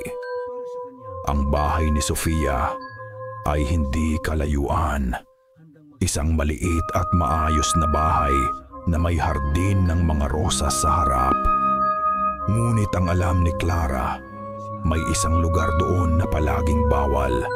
Isang maliit na bodega sa likod bahay na palaging nakakandado at sinasabi ni Sofia na puno lang ang mamamang ng kuha ng mga lumang gamit ng kanyang lola. Doon siya nagtungo. Gaya ng inaasahan, nakakandado ang pinto. Ngunit sa tabi nito, may isang maliit at maruming bintana. Kumuha siya ng isang malaking bato at walang pag-aalinlangan, binasag niya ito. Ang tunog ng nabasag na salamin ay nakakabingi sa katahimikan ng hapon. Dahan-dahan, ipinasok niya ang kanyang kamay at binuksan ang trangka mula sa loob. Pagpasok niya, isang amoy ng alikabok na bubulok na kahoy at isang bagay na matamis at nakakasuka ang sumalubong sa kanya. Madilim sa loob, ngunit may kaunting liwanag na pumapasok mula sa nabasag na bintana. Habang nasasanay ang kanyang mga mata sa dilim, unti-unti niyang nakita ang laman ng bodega. At hindi ito mga lumang gamit. Sa gitna ng silid, may isang maliit na altar na gawa sa mga lumang kahon. Sa gitna nito, nakatayo ang isang litrato. Ang nakangiting mukha ni Samuel. Sa paligid ng litrato ay may mga itim na kandila. Ang iba ay natunaw na. Nag-iwan ng mga itim na lawa ng wax sa ibabaw ng kahon. May mga tuyong damo na nakatali sa pulang sinulid, mga sisidlan na may lamang pulbos na iba-iba ang kulay, at mga bagay na hindi niya makilala. Isang tuyong palaka, mga pakpak ng paniki, mga piraso ng kalawangin na metal, at may mga manika. Ilang manikang gawa sa retaso ng tela, magaspang ang pagkakayari. Ngunit isang manika ang nakakuha ng kanyang pansin. Nakahiga ito sa mismong paanan ng litrato ni Samuel. Ang buhok nito ay gawa sa itim na sinulid, katulad ng kanyang buhok. Ang damit nito ay isang kapirasong tela mula sa isang lumang uniforme ng nurse. At sa tiyan nito, doon mismo sa lugar kung saan siya nakakaramdam ng sakit at pag-umbok, may nakatusok na isang mahaba at kalawangin na karayom. Napaatras si Clara. Ang kanyang kamay ay napahawak sa sarili niyang tiyan. Ang pagkaluskos. Ang paggalaw. Ang sakit. Hindi ito sakit. Hindi ito sumpa. Ito ay isang ritual. Isang bagay na sinasadya. Isang bagay na ginagawa sa kanya. Habang nakatayo siya roon, paralisado sa kanyang natuklasan, narinig niya ang isang mahinang ugong, isang tunog na pamilyar sa mga probinsya, ngunit mali sa loob ng isang saradong bodega. Ang ugong ng daan-daang langaw, kahit wala siyang makitang kakang isa man lang na lumilipad. Ang kanyang mga mata ay napadako sa gilid ng altar. Doon, nakapatong sa isang maliit na bangko, ay isang lumang libro na balot sa itim na katad. Katulad ng librong nakita niya sa kanyang panaginip, ang librong hawak ni Samuel. Nanginginig ang mga kamay. Kinuha niya ito. Mabigat ito. At ang mga pahina ay amoy luma at kamatayan. Nakabuklat na ito sa isang partikular na pahina na para bang ito ay madalas na binabasa. Ang titulo sa itaas ng pahina ay nakasulat sa dugo-pulang tinta. Ang ritual ng paglilipat. Hindi niya maintindihan ang karamihan sa mga sinaunang salita, ngunit ang mga guhit sa gilid ng pahina ay malinaw. Isang guhit ng isang babae. Isang guhit ng isang lalaking bumibigkas ng dasal at isang guhit ng isang espiritu na sa pilitang hinihila palabas sa isang katawan at ipinapasok sa isa pa. Gamit ang babae bilang tulay, bilang sisidlan. Bigla, narinig niya ang mga yabag sa labas. Papalapit. Mabilis na kumilos si Clara. Ang adrenaline ay bumuhos sa kanyang mga ugat. Ibinalik niya ang libro sa eksaktong pwesto nito at mabilis na nagtago sa likod ng isang tumpok ng mga luma at maaalikabok na kahon sa pinakamadilim na sulok ng bodega. Huminga siya ng malalim at pinigil ito. Ang kanyang puso ay dumadagundong sa kanyang dibdib na parang isang tambol. Ang pinto ay bumukas sa isang malakas na langit-ngit. Dalawang anino ang pumasok laban sa liwanag ng hapon. Ang unang boses ay pamilyar. Ito ay kay Sofia. Sigurado ka bang handa na ang lahat? Kinakabahan ako, Samuel. Ang pangalawang boses ay nagpatigil sa pagtibok ng puso ni Clara. Malamig, kalmado at puno ng kasamaan na hindi niya kailanman inakala. Ito ay kay Samuel. Huwag kang kabahan ngayon, Sofia. Napakalapit na natin. Narinig ni Clara ang kanyang mga yabag habang lumalapit siya sa altar. Handang-handa na ang tiyan niya. Ang sisidlan ay halos perpekto na. Mula sa kanyang pinagtataguan, sumilip si Clara sa isang maliit na siwang sa pagitan ng mga kahon. Nakita niya ang likod ni Samuel, nakatayo sa harap ng sarili niyang litrato. Nakita niya si Sofia, nanginginig sa tabi niya. Paano kung may mangyaring masama? Tanong ni Sofia. Humarap si Samuel kay Sofia at hinawakan ang mukha nito.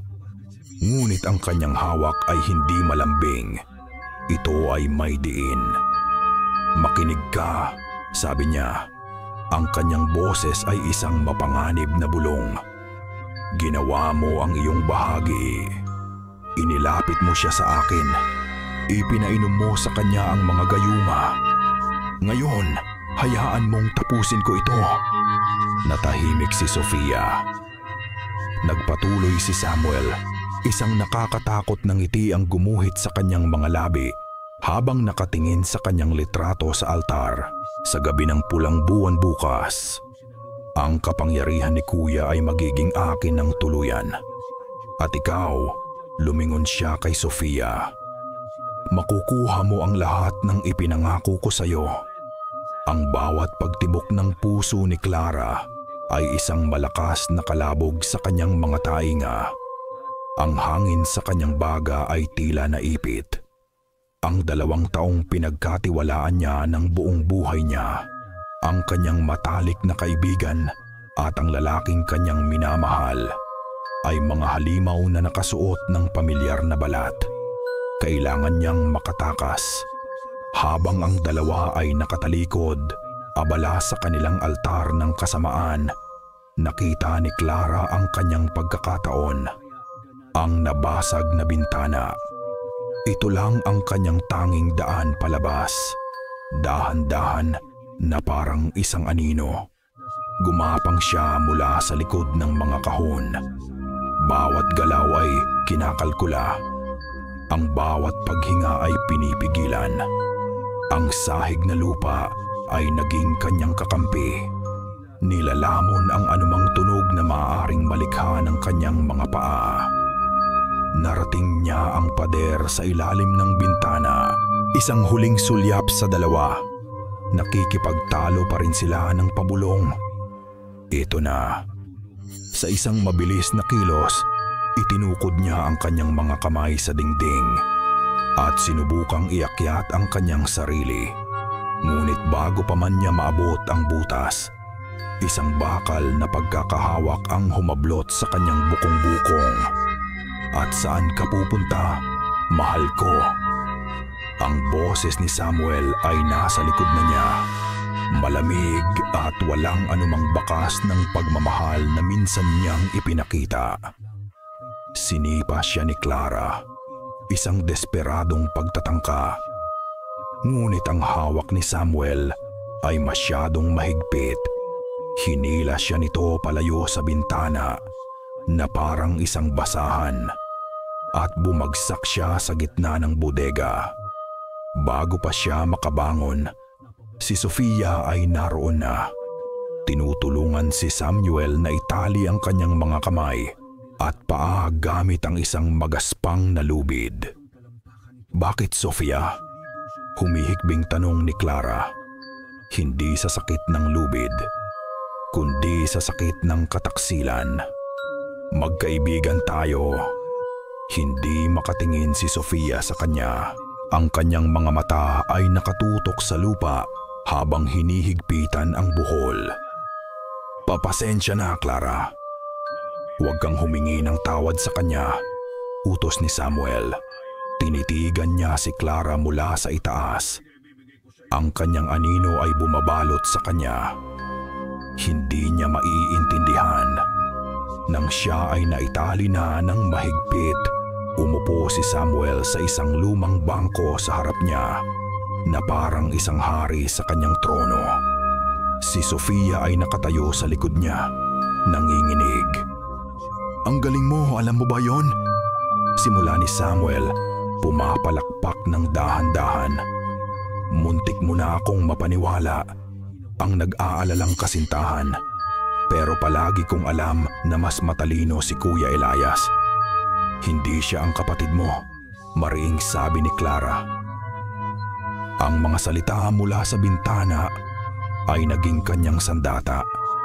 Isang nangisi ang sumilay sa labi ni Samuel. Teknikalidad. Magkakambal kami, pareho kami ng muka. Pero doon nagtatapos ang lahat. Ang handog, yung kapangyarihan. Nasa kanya lahat. Ako? Wala. Isa lang akong anino niya.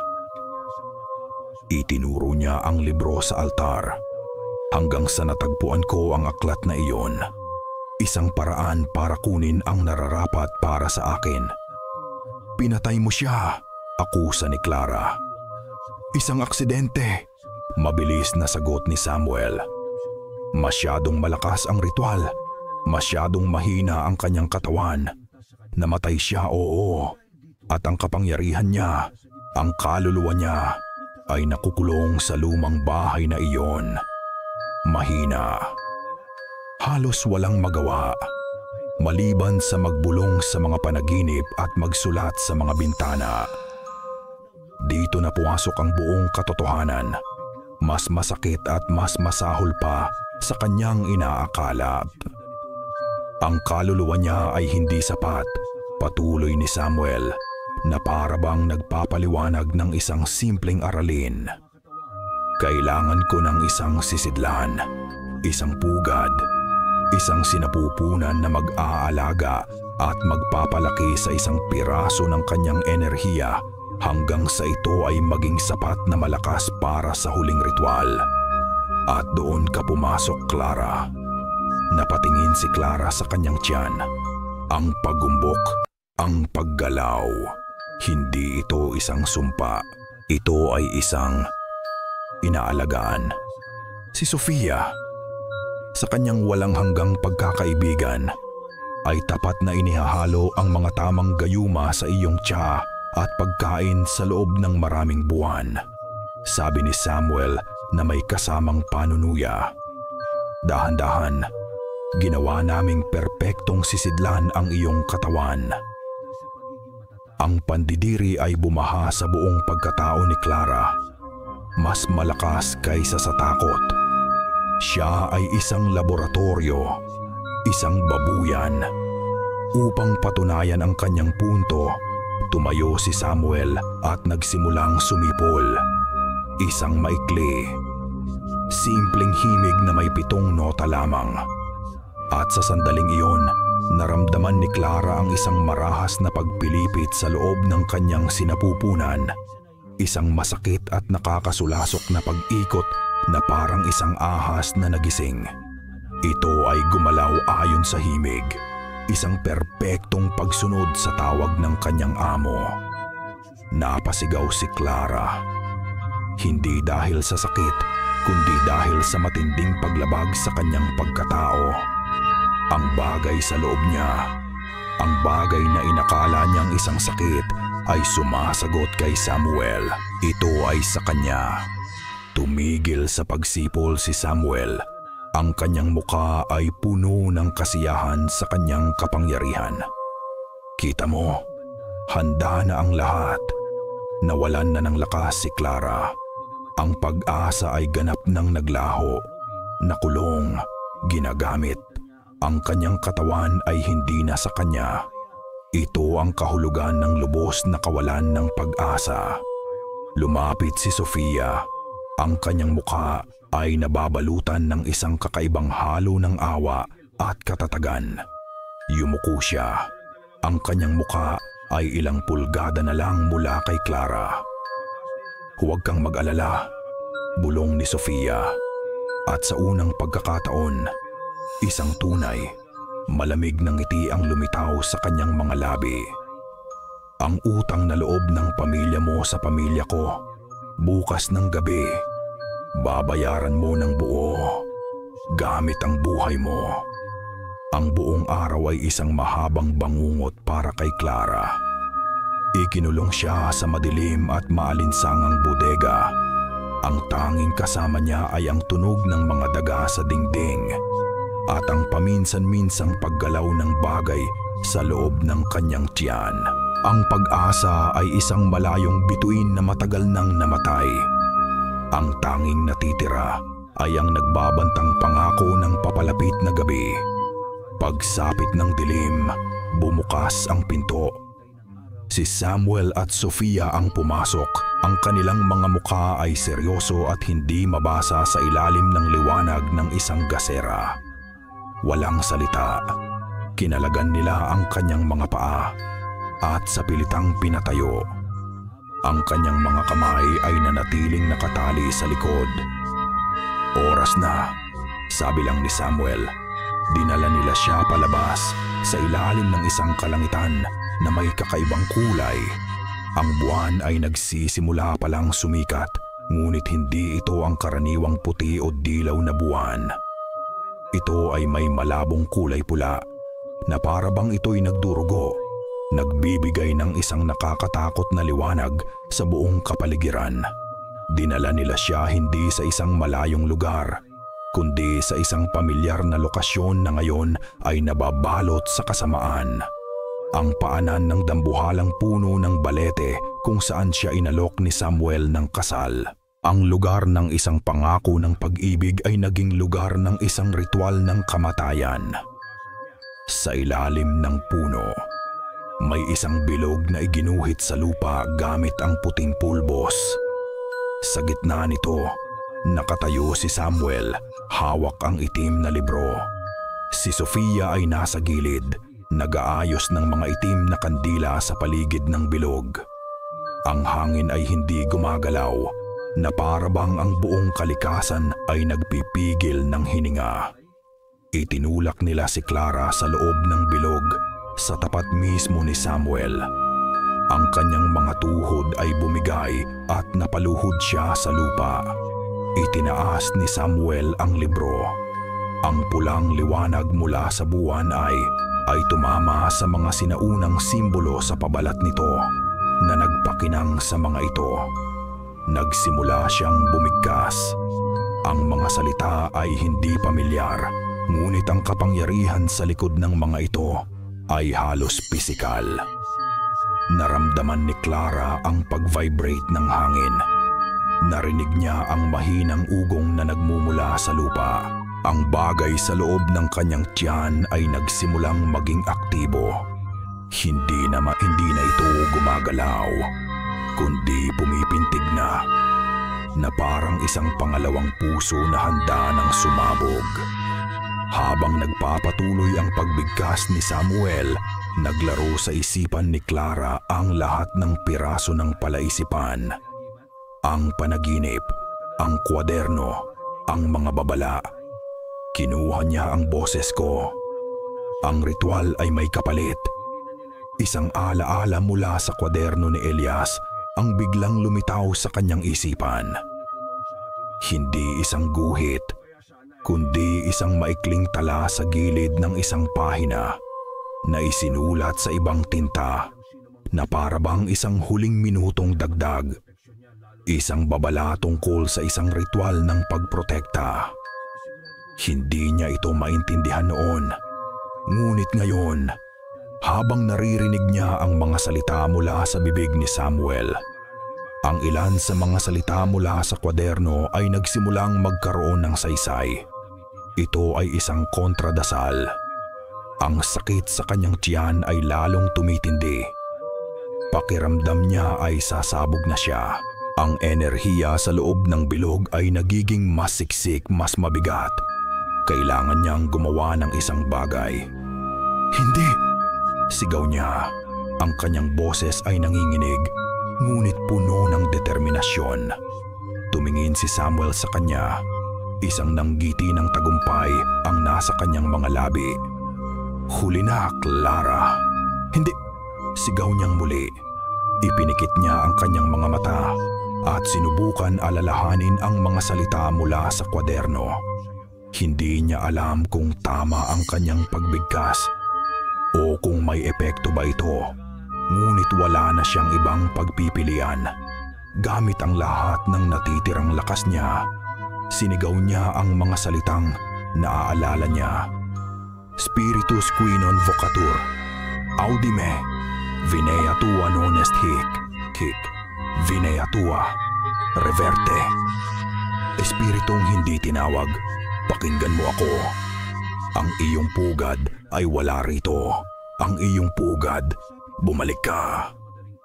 Sa sandaling lumabas ang mga salita sa kanyang bibig, isang malakas na hangin ang biglang umihip na nagmula sa wala. Ang mga kandila ni Sofia ay namatay lahat sa isang iglap. Nilamon ang eksena sa halos kumpletong kadiliman, maliban sa dugong pulang liwanag ng buwan. At mula sa anino ng puno ng balete, lumitaw siya. Ang anyo ni Elias ay mas solido ngayon, mas malinaw kaysa sa panaginip. Ang kanyang mukha ay puno ng pighati at galit. Hindi siya nakatingin kay Clara. Ang kanyang mga mata na nagniningas sa malamig na puting apoy ay nakatutok sa kanyang kakambal. Nagulat si Samuel. Natigil siya sa kanyang pagbigkas. "Kuya!" Ang anyo ni Elias ay sumugod pasulong.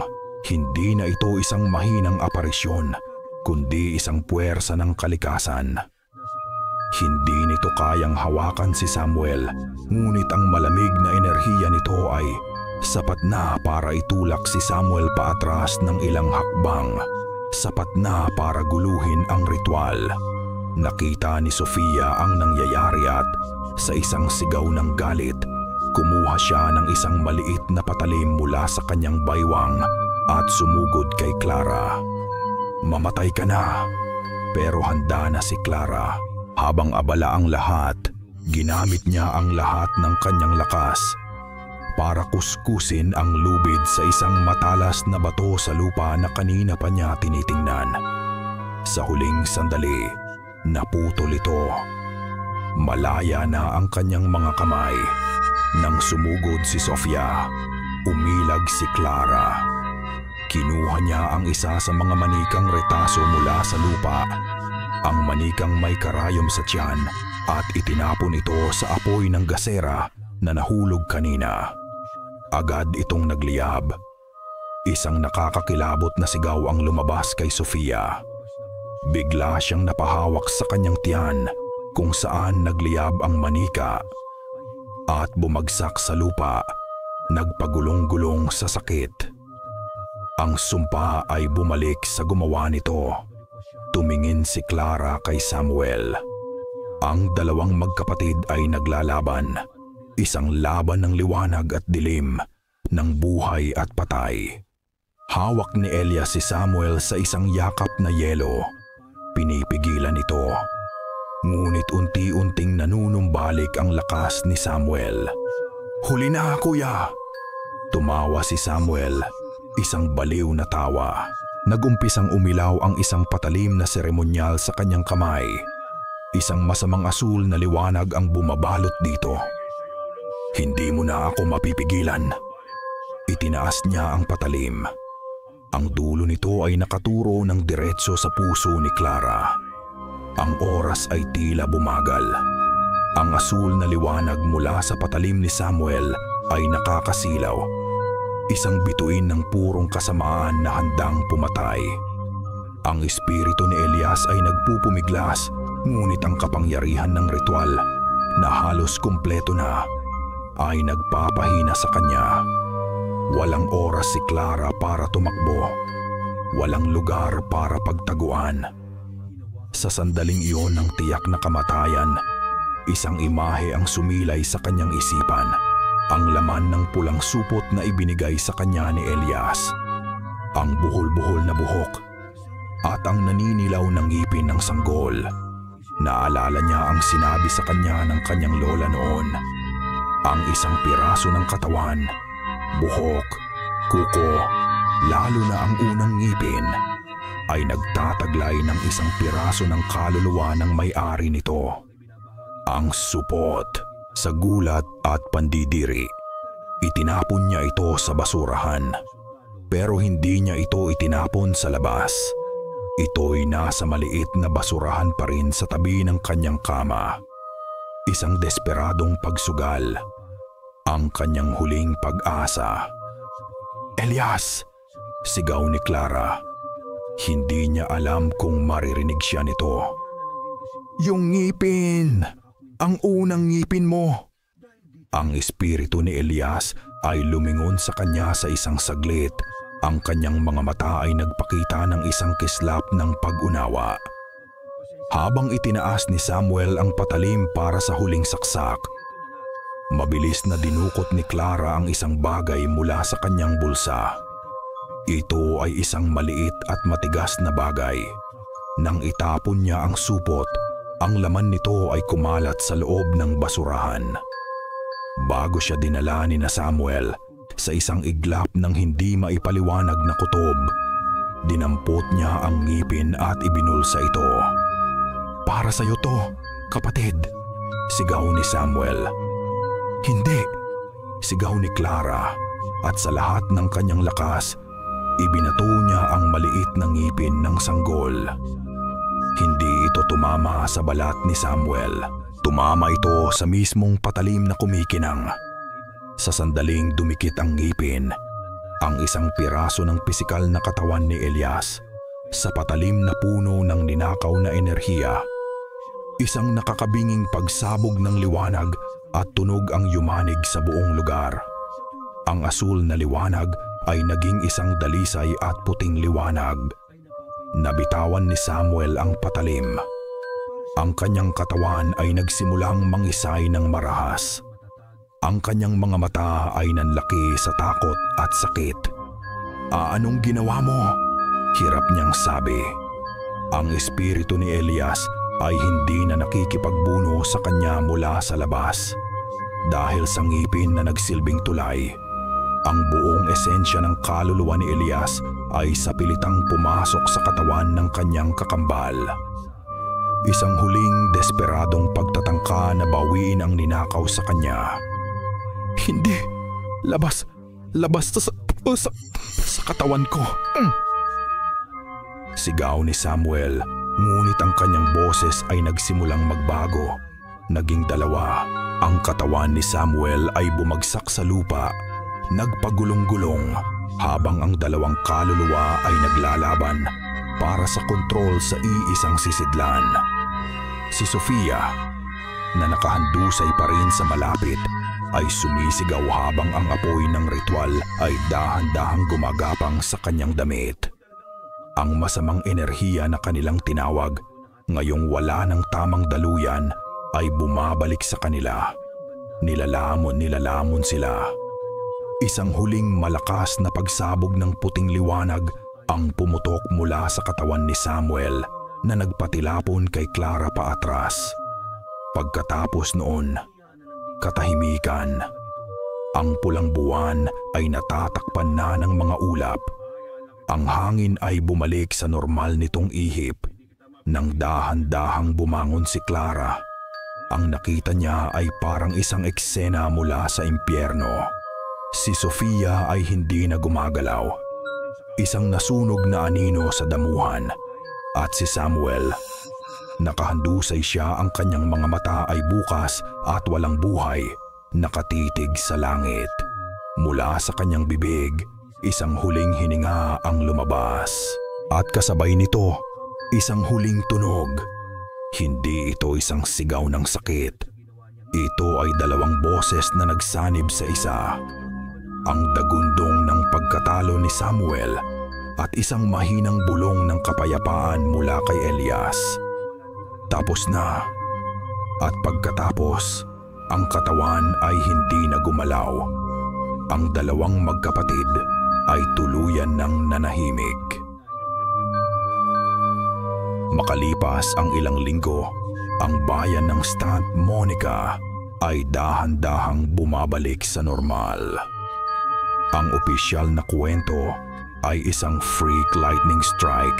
Sa ilalim ng puno ng balete ang pumatay sa dalawang magkasintahan. Walang sino man ang nagtanong. Walang sino man ang gustong malaman ang katotohanan. Ang tiyan ni Clara ay bumalik na sa dati.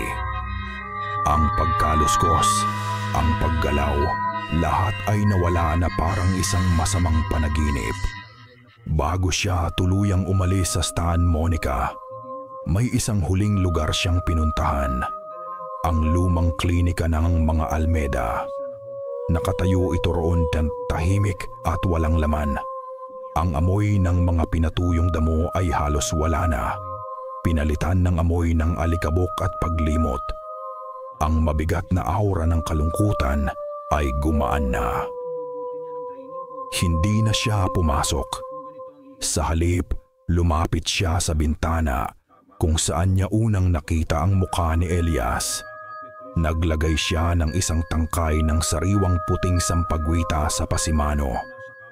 "Salamat, Elias," bulong niya sa hangin. "Para sa pagliligtas sa akin, para sa pagbabayad ng utang na hindi mo naman dapat bayaran." Tumayo siya roon sandali. Hinahayaan ang mahinang hangin na haplusin ang kanyang mukha. Nang siya ay tumalikod na para maglakad palayo, para simulan ang kanyang bagong buhay. Isang mahinang bugso ng hangin ang umihip mula sa loob ng bahay.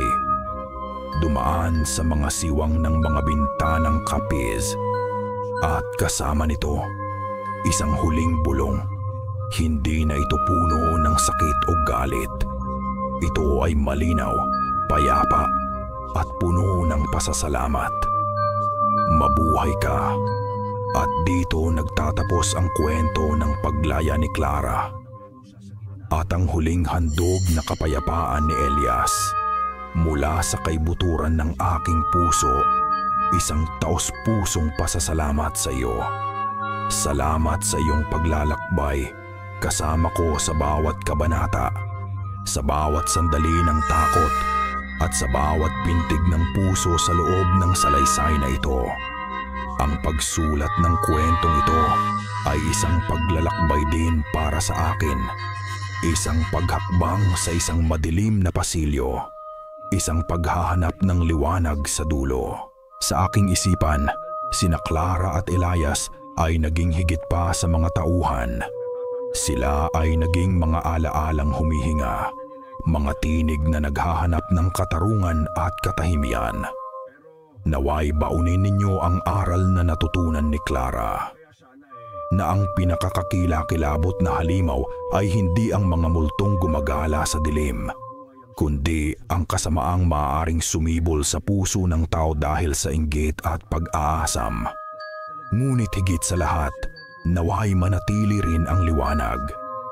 Ang aral mula kay Elias na ang tunay na pag-ibig ay isang sakripisyo at ang kapatawaran para sa iba at para sa sarili ang tanging susi sa tunay na kapayapaan. Kung ang kwentong ito ay nag-iwan ng marka sa inyong puso, nagbigay takot man o pag-asa, ay malugod kong babasahin ang inyong mga saloobin. Hanggang sa ating muling pagkikita sa panibagong salaysay. Muli, ako ang inyong manunulat. Laging nagpapasalamat.